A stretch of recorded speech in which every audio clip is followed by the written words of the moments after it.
Garbėjai Kristui, sveiki prisijungę į Kūno teologiją paprastai. Tinklalaidė, kurioje remdamiesi išlaisvinančių Švento Jono Pauliaus II mokymu, per pokalbius gilinsimės į tikrąjį kūno, jo grožio ir paskirties supratimą. Su Kūno teologija susipažinsime testinai, kiekviena laida įves į sekančią, todėl kviečiame klausytis nuo pirmos laidos iki paskutinės nuosekliai dėl jūsų pačių geresnio suvokimo.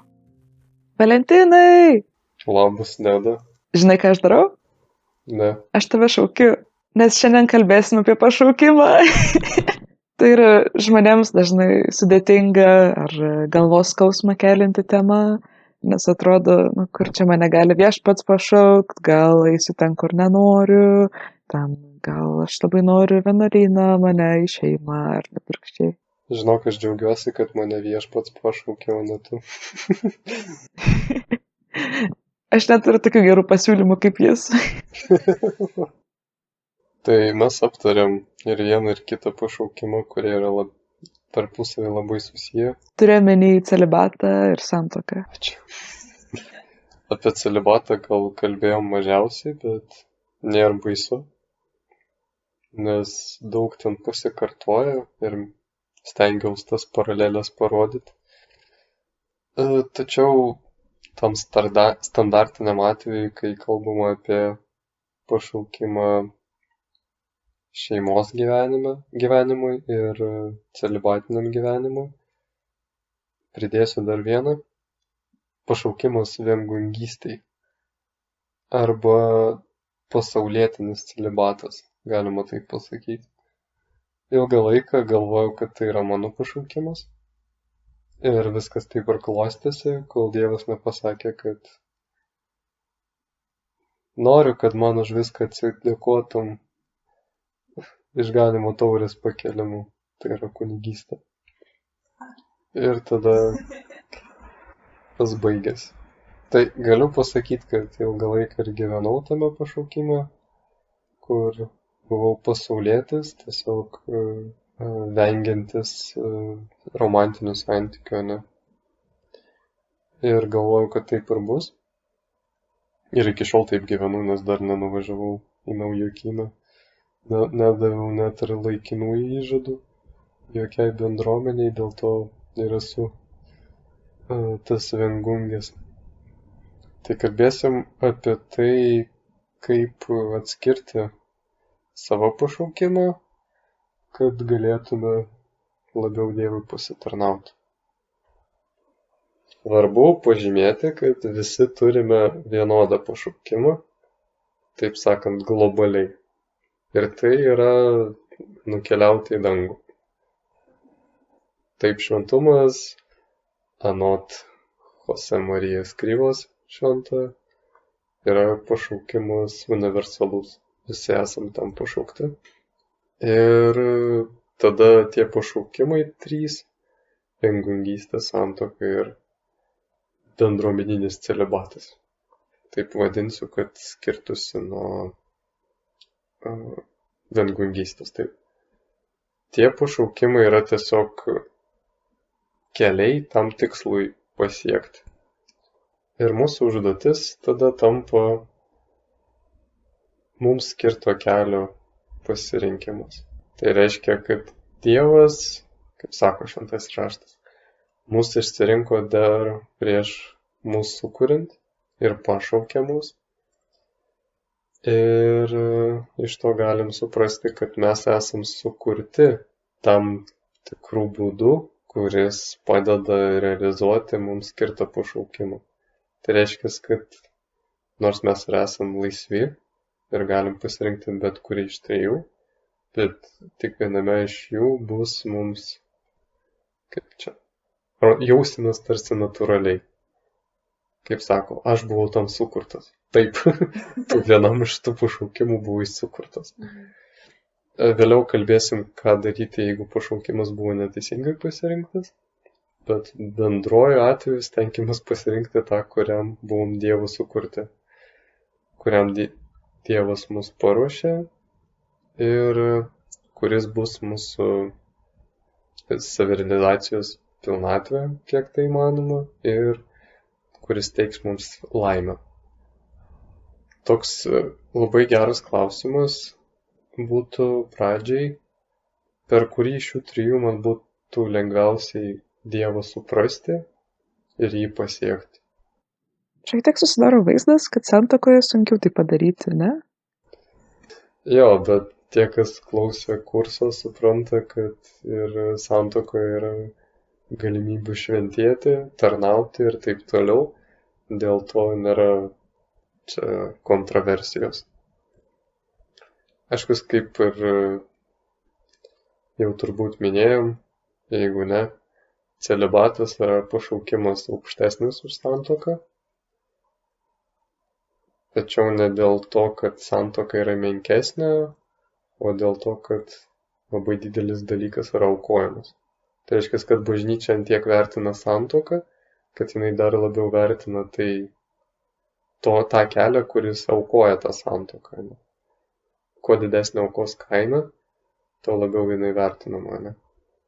Bet čia turim pastebėti, kad objektyviai celibatas ar bendruomeninis arba viengungystė yra aukštesnis už santuoką objektyviai, bet subjektyviai geriausias pašaukimas kiekvienam žmogui yra jo paties pašaukimas, nes jis yra tam sukurtas ir Dievas jį tam paskyrė.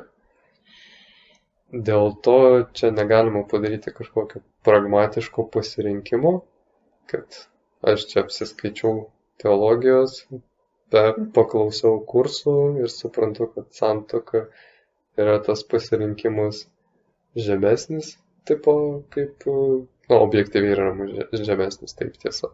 Tai dėl to aš pasirinksiu celibatą, neatsižvelgiant į savo asmeninės aplinkybės ir panašiai. Tai būtų neprotinga, tai būtų nepragmatiška, nors intencija tokiu atveju buvo padaryti pragmatišką pasirinkimą, žmogus klysta. Ir taip pat nereikia bijoti mūsų troškimų. Kaip ir kalbėjome, mes esam sukurti kažkuriam iš pašaukimų, tai reiškia, turim tam gebėjimus, talentus, bet ir mumise esantis troškimai, jie parodo mums, kuria linkme reiktų eiti. Čia, aišku, svarbu pastebėti, kad ne visi troškimai mums padeda suprasti, kuris pašaukimas yra mums. Nes dėl mūsų nuodėmingos prigimties, nuodėmės sužalotos prigimties, mes trokštam ir tų dalykų, kurie yra priešingi meiliai, o tai yra ir priešingi Dievui. Dėl to galim drąsiai pasakyti, kad tokie troškimai nepadės atpažinti Dievo valios ir su tyrom intencijom pasirinkti kokį nors pašaukimą. Reiškia, kai mes bandome atskirti savo pašaukimą, turim žiūrėti į giliausius troškimus, o paviršutinius atmesti arba žiūrėti, jeigu jie traukia į kažkokį vieną pašaukimą, tai tada suprasti, kad arba aš turiu perkeisti požiūrį į šitą pašaukimą, arba turiu jį atmesti. Tai irgi, čia yra procesas, žmogus pats turi daug darbo padaryti. Ir pats, ir dvasinį palydėtoją būtų labai gerai turėti, kuris yra patyręs tuose dalykuose ir gali iš šono pažiūrėti, jis nėra sudomintas, nėra šališkas, tai yra, jis yra sudomintas tam, kad padėtų, bet kad padėtų pasiekti to, kas objektyviai gerai, o ne to, kas laikinai ten patenkins žmogų, kad tik jam patiktų, ne. Dėl to Dievas nėra kažkoks piktas viršininkas, kuris mums duoda pašaukimą, kuris mums nepatinka, ir verčia mus kentėti, nes tikrai dažnai būna tokios nuomonės bažnyčioje, kad jeigu Dievo valia, tai jau turi sugręžęs dantis, taip įsitempęs, su prakaitu krauju ir ašarom, tą iškentėti ir per tai galėsi gauti savo atpildą, ne? Nu, ne, Dievas nėra toks. Kartais jo valioje jisai leidžia mums kančias, bet tik dėl mūsų didesnio gėrio. O su pašaukimu apskritai jisai nori to ne vien dėl to, kad tai pasitarnaus Kristaus mistiniam kūnui, tai yra bažnyčiai, bet ir dėl to, kad tai mus pačius padarys laimingais. Nors kartais, kai mes sužinom, koks pašaukimas mums yra skirtas Dievo, gali ateiti liūdesėlis kažkoks, nusivylimas ar atmetimas net, bet tai bus tokie dalykai, kurie bus arba savo šaknyse nebrandus ir tokie egoistiški, kai žmogus nenorės atsikratyti kažkokio savo prisirišimo netvarkingo, arba tai bus labai trumpalaikis dalykas. Bet tai nebus, žodžiu, tas pašaukimas, kurį gauname iš Dievo, tai niekada nebus dalykas, kuris konfliktuos su mūsų giliausiais troškimais. Dažnai būdavau Kaune ir ten atlikau rekolekcijas, kai turėjau atskirti, kur būti kunigu. Ir buvau pas jėzuitus, kurių vienuolynas yra netoli Santakos. Ir man tai labai graži vieta, dažnai ten būdavau. Ir realiai tas pašaukimo radimas turėtų būti kaip Dievo valios ir mūsų valios santaka. Ir tada tai yra nuostabus momentas, kai aš suprantu, kad tai, ko aš noriu, to nori ir Dievas. Ir tiesiog galim vienyti su Dievu per tai. Ir nors matysim kažkokius būsimus sunkumus potencialius, vis tiek mes turėsim ryžto pakankamai drąsos priimti tą sprendimą, nes žinome, kad Dievas bus su mumis ir kad mes patys to norim. Tai tas savo troškimų, intencijų išgryninimas, nuskaistinimas, jisai padeda priimti Dievo valią noriai ir su džiaugsmu, vietoj to, kad kažkaip matytume tame neišvengiamą kančią, naštą ir priimtume tai visada su pasipriešinimu, ašarom, skausmu, ne? Tarsi Dievas tikrai būtų koks negailestingas ar piktas viršininkas. Dėl intencijų taip pat svarbu pamatyti, kas mane skatina pasirinkti tam tikrą pašaukimą, ne? Jeigu kalbam apie celibatą ar bendruomeninį pradžią, ne? Ar aš noriu pabėgti nuo pasaulio ir atsakomybę? Pavyzdžiui, labai gerai turėti savo kambarį, kur gyveni vienas, kur gali bet kada užsidaryti, daryti, ką nori, kur nėra šeimos, tai yra sutuoktinio, nėra vaikų, kuriais reikia rūpintis, kurie pastoviai čia lenda po ranką, neduoda ramybės, kur visko aprūpina, nereikia darbo ieškoti, ten mokesčių mokėti, ne, kažkaip suktis gyvenime. Viskas paruošta, jau žinai, kad vienuolyne būsi aprūpintas visko iki gyvenimo pabaigos, kad nebus jokių ten vargų su ta šeimyna, su visko ir toks labai patogus komforto gyvenimas toks. Šiltnamio sąlygos. Jeigu tai mus skatina eiti į vienuolyną, visų pirma, mes neteisingai suprantame šitą pašaukimą, nes kaip ir šeimos gyvenimas, vienuolyne gyvenimas yra pilnas pasiaukojimų. Ir tai, kad neturėsiu vaikų ar žmonos vienuolyne, nereiškia, kad aš neturėsiu šeimos ten, nes gyvensiu su broliais ir panašiai. Ir apskritai visa bažnyčia tampa mano nuotaka.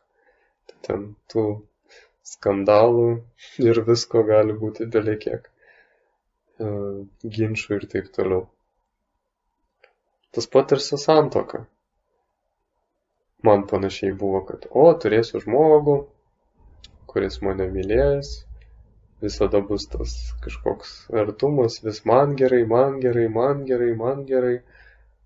Ir tada supratau, kad aš biški čia savanaudas. Kad irgi negalvoju apie šeimos pasiaukojimą ir panašiai. Kartais gali žmonės galvoti, kad, vienuolynas ne man, nes aš nelabai pamaldus. Šiaip aš Dievą tikiu, bet mano praktikos yra labai ribotas ir aš nelabai turiu noro jas kelt. Ir tada reikia šeimos, nes turėsiu pasiteisinimą, kodėl aš per daug Dievui ten laiko neskiriu. Bet tai, kad žmogus turi šeimą, nereiškia, kad jis yra išteisintas tame, kad nereikia su Dievu kurti santykį. Manau, be santykio su Dievu šeimoje išgyventi labai sunku. Doriai išgyventi. Su viengungystė nelabai žinau, kokie galėtų būti, kokios pagundos galėtų būti. Gal dėl to, kad tai yra miksas dviejų pašaukimų ir tada žmogus gali pasirinkti šitą pašaukimą, nes čia toks bus sėdėjimas ant dviejų kėdžių. Tipo, aš nenoriu, kad kaip santuokoje bus žmonės, kurie pastovi man kels rūpesčių ir panašiai ir problemą sudarys, bet to pačiu norėčiau visai savo turtą turėti. Tipo, toks ir ten žmogus. Gal tai galėtų būti pagundomis taip šiuo atveju, nežinau. Žodžiu, reikia žiūrėti į giliausias intencijas. Jeigu tai šeima, reiškia, aš noriu kažkokiam vienam žmogui paaukoti visą save, noriu kartu su Dievu padėti tam žmogui tapti šedevru, reiškia, aš noriu suteikti gyvybę naujiems žmonėms, vaikams, juos išugdyti, perduoti jiems, ką pats turiu ir evangelizuoti juos, skleisti tikėjimą tuo, liudyti žmonijai Kristaus meilę to, kaip aš mylėsiu savo žmoną ar vyrą. Jeigu mano intencijos yra aukojimasis, meilė ir noras liudyti Dievą, panašėti per santuoką, tai čia geros intencijos. Kalbant apie celibatą, jeigu aš noriu liudyti žmonėms, kad šis pasaulis nėra pabaiga, kad mirtis neturi paskutinio žodžio ir kad dėl to verta atsisakyti, jeigu tai yra bendruomeninis celibatas, turto, kažkuria prasme laisvės, nes tampu klusnus, atsisakyti lytinių santykių ir šeimos apskritai ir tuo visų savo gyvenimu, galima sakyti, liudyti, kad šitas gyvenimas nėra pabaiga, kad danguje bus viskas išpildyta ir bus išpildyta taip, kaip aš dabar gyvenu, nes danguje neturėsim turto, nebus lytinių santykių ir busim visiškai klusnus Dievui ir visą tai savim užpildys ten, kur aš ištuštėjau, galima pasakyti. Kur noriu būti kaip Kristus, kur kitiems tarnausiu, pats neturėsiu nei namų, kur galvą galiu padėti, kaip jisai sako apie save, neturėsiu šeimos, bet visiškai kitiems atsiduosiu. Jeigu tai mane skatina eiti į celibatą bendruomeninį, jeigu įžadai nėra man tokia patogi pagalvytė, ant kurios aš padėsiu savo galvą ir ilsėsiu, bet tai yra, kaip sako, kaip bažnyčia sako, kad tai yra evangeliniai patarimai. Reiškiasi būdai, kaip aš galiu dar kitus žmonės dar labiau mylėti. Tai reiškia, kad tai nėra pagalvėlė, bet kad tai yra tokie instrumentai, su kuriais aš dar sunkiau dirbsiu tam, kad kitiems padėčiau, Evangeliniai patarimai turi omeny celibatas, klusnumas ir neturtas. Taip, čia yra evangeliniai patarimai, kur Kristus sako, arba parduok viską ir eik paskui mane, arba kai apaštalai sako, tai jeigu negalima su žmona skirtis, tai geriau iš vis nevest. Ir jis nesako, kad nereikia vest, bet sako. Ne visi šitą supranta, bet kam duota, tegul supranta ir tegul seka paskui mane. Ir Paulius sako, kad geriau jums būtų kaip aš, ne. Ir trečias apie klusnumą, tai irgi toks atsidavimas bažnyčiai, kad tie žmonės, kurie atstovauja Kristuje, kaip Kristų kaip galva, kad jie įsakytų, ką man daryti, ir per tą paklusnumą aš būsiu tada efektyvesnis kūno narys. Ne? Tai šitie evangeliniai patarimai, jie mane įgalina dar labiau mylėti, padeda man tą daryti.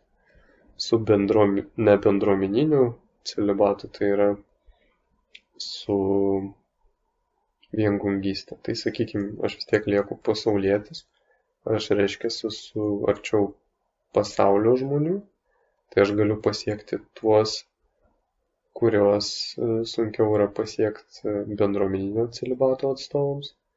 Tačiau esu celibate, reiškia mažiau, tai yra daugiau laiko galiu skirti tarnystai, palyginus su tais, kas yra šeimoje.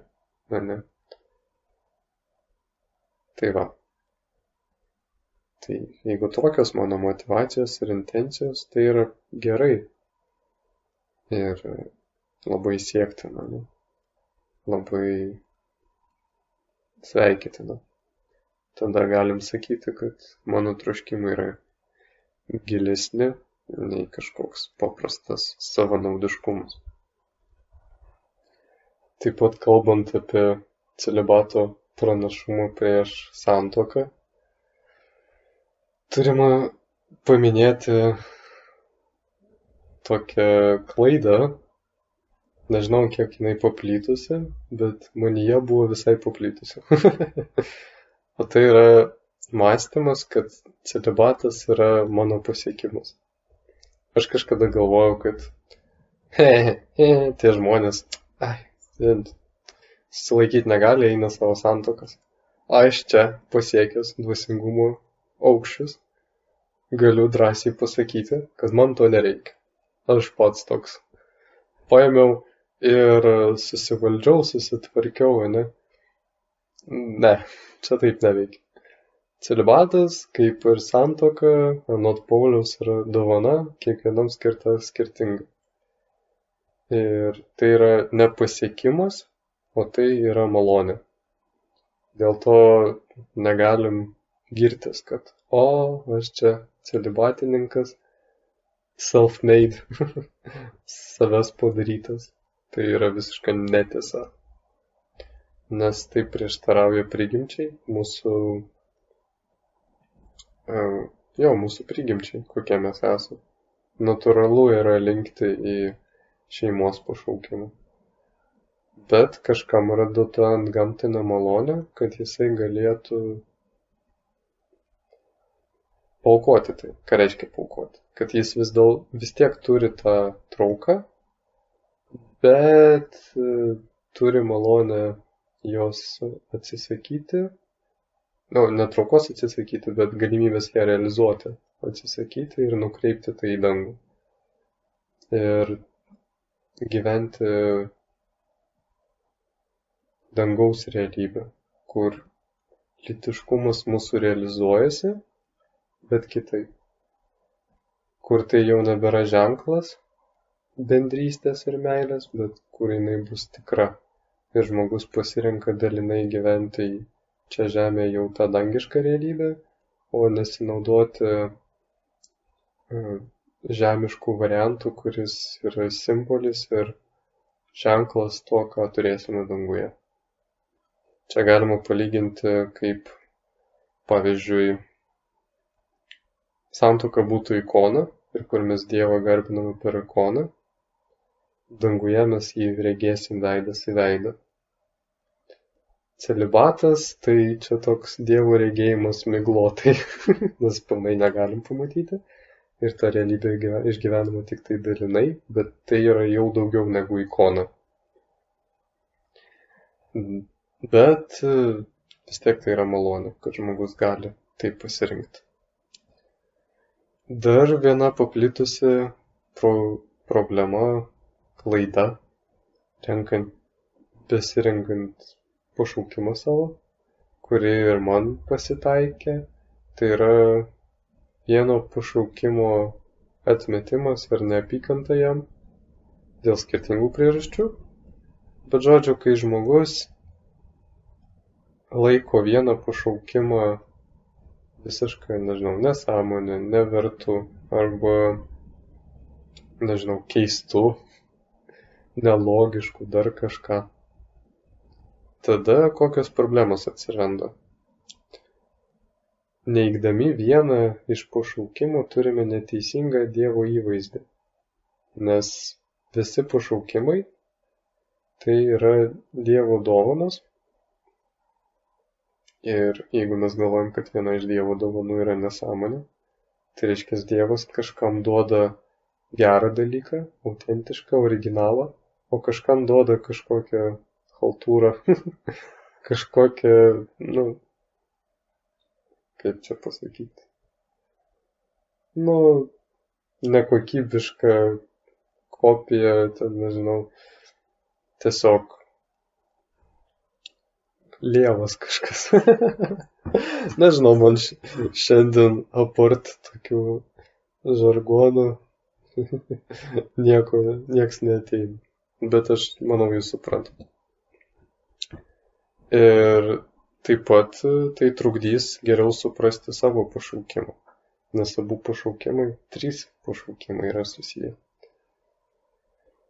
Kaip ir minėjom, kad celibatas ar bendruomeninis ar ne, nesvarbu, yra susijęs su santuoka. Ir kaip Kristaus meilė bažnyčiai padeda suprasti vyro meilę žmonai ir atvirkščiai vyro meilė žmonai padeda suprasti Kristaus meilę bažnyčiai, taip pat ir celibatas padeda suprasti santuoką, o santuoka padeda suprasti celibatą. Reiškia, jeigu aš vieną pašaukimą atmetu ir dėl to pasirinku kitą, tai savo pasirinktą pašaukimą aš iki galo nesuprasiu. Tai reiškia, kad aš tiesiog pats savo į kelią šaunu. Aš pats save apriboju. O jeigu tas pašaukimas, kurio aš nenoriu rinktis, kurį aš atmetu, nepripažįstu, jeigu tai yra mano pašaukimas, reiškia, aš savo pašaukimą ir nerasiu. Ir čia yra tokie dideli pavojai. Taip pat, jeigu aš kitą pašaukimą laikau beverčiu ir tiesiog nematau jame grožio jokio, mano auka yra ne auka. Aš nieko neaukoju, bet tiesiog pasirinku, kas man patinka ir tame nėra jokio net pasirinkimo. Aš save apriboju vienu variantu, ne? Pavyzdžiui, žmogus turi kažkokį atmetimą lytinių santykių, nepriėmimo jų, kaip aš galvojau, kad tai yra toli nuo Dievo ir svarbu dvasingi dalykai. Ir tada jisai pasirinka celibatą. Tame celibate nėra aukos. Aš, pavyzdžiui, negeriu kavos. Ir jeigu aš Dievui pasakyčiau prieš gavėnią, žiūrėk, aš per gavėnią negersiu kavos. Tinka? Tai čia bus mano didžiulė auka. Dieve, aš kavos negersiu, bet aš jos ir taip negeriu. Kokia tame esmė? Beje, vaikinus, kurie negali tapti biologiškais tėvais, ne dėl nevaisingumo, bet dėl to, kad negali dalyvauti lytiniame akte arba turi homoseksualias traukas. Jei neklystu, šitą antrą priežastis irgi galioja. Bet dėl to, kad, pavyzdžiui, kažkas negerai su lytiniais organais ir jais negalima naudotis Jo, jeigu, pavyzdžiui, negalėtų dalyvauti lytiniame akte dėl šito tikras, dėl homoseksualumo, man rodos irgi, tokie vaikinai nėra priimami į seminariją. Viena iš priežasčių dėl to, kad tai nebus auka. Tai šitas aspektas irgi yra svarbus. Dėl to reikia būti visiškai atviram visiems pašaukimams, nes kitaip aš pasirinksiu tą, kurio aš noriu ir nelabai girdėsiu, ko Dievas nori, nesuprasiu savo pašaukimo gerai, tai nebus auka ir taip toliau, ne? Ir aišku, mes visi turim praeities traumų, kurios gali tam turėti įtakos. Aš pats turėjau, tokių traumų psichologinių, kurios yra susijusios su tuo lytiškumo, ne, ir jo realizavimu, su kūniška meilė, ir dėl to aš ilgą laiką tą atmetinėjau. Bet mes turim su tuo dirbti ir suprasti, kad abu pašaukimai yra Dievo malonė, Dievo dovana, kad jis galimai mane sukūrė tam, ko aš dabar dar nesuprantu, bet kad tikrai tai mane padarys laimingu. Turiu būti visiškai atviras. Ir tame padeda toks konceptas, kurį Ignacas Lojola vadina indiferentiškumas. Tai reiškia, kad aš abu pasirinkimo variantus ar visus pasirinkimo variantus laikau lygiaverčiais, kad nesu prisirišęs prie kažkurio iš vieno ir objektyviai juos vertinu.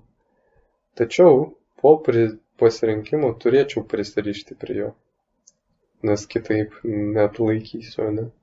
Tai tas neprisirišimas, tas nešališkumas turi būti tik iki sprendimo priėmimo, kad sprendimas būtų autentiškas. Toliau jau reikia su to susivienyti ir tiesiog apkabinti ir nepaleisti.